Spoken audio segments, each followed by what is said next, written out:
Now, live pictures right now from Montego Bay on the northern part of the island, also west of Kingston. We've been seeing a lot of live pictures from Kingston, but now here's a look from Montego Bay, a popular tourist destination.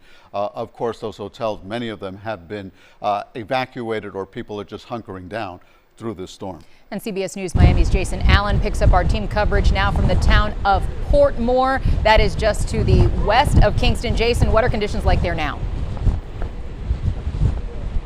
Yeah, just to the west of Kingston and probably about 75 to 80 miles east of where Melissa came on shore here in Jamaica. And it's been several hours now, right? And still, look at the conditions that we are experiencing this far from landfall. Extremely gusty winds, heavy rain, or maybe it's sea spray. It's hard for us to tell at this point.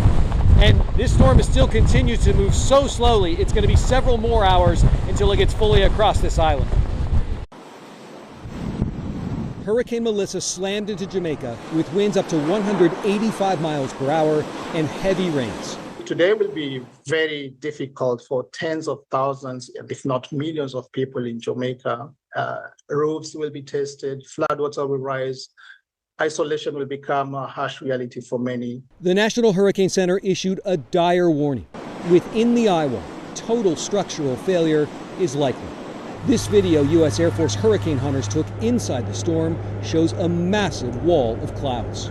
Jamaica, this is not the time to be brave. Don't bet against Melissa. For days, officials here pleaded with residents to get to shelters or buildings that can withstand the winds and flooding. Aid teams are standing by to get to work as soon as it's safe. Others are ready to fly in supplies.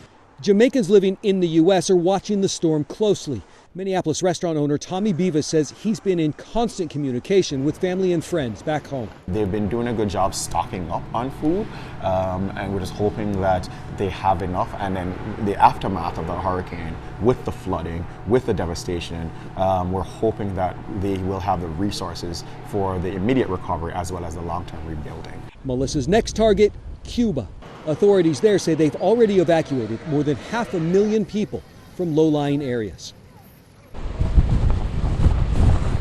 You know, when this storm came on shore, it actually dropped in strength just a little bit, about 20 miles per hour. But, you know, it doesn't make a difference in places like this, where this is probably the strongest impact from the storm that we've seen yet. And it continues here in these late afternoon hours. There are international aid groups who are here, but they got to wait till all of this passes until they can get out and start doing the work that they're here to do. And Jason, we know Jamaica obviously relies on tourism for its economy. Some people were not able to get out of Jamaica, so they are hunkering down in those hotels. What's that been like as far as the protocol for these hotels to keep all these visitors safe throughout this? You know, they try to keep the people who are there as long as they can, right? They keep them safely. Most of these hotels have enough food on hand to keep people fed for several days. Many of them have backup generators, but you know, they offer as much service as they can, you know, or as long as they can until people are able to get out. A storm like this one, it could be a while. This is probably not something that, depending where the resorts are, that people are going to be able to get out even tomorrow. All right, Jason Allen live for us near Kingston in Portmore, Jamaica. Thank you. We'll check back with you again in an hour.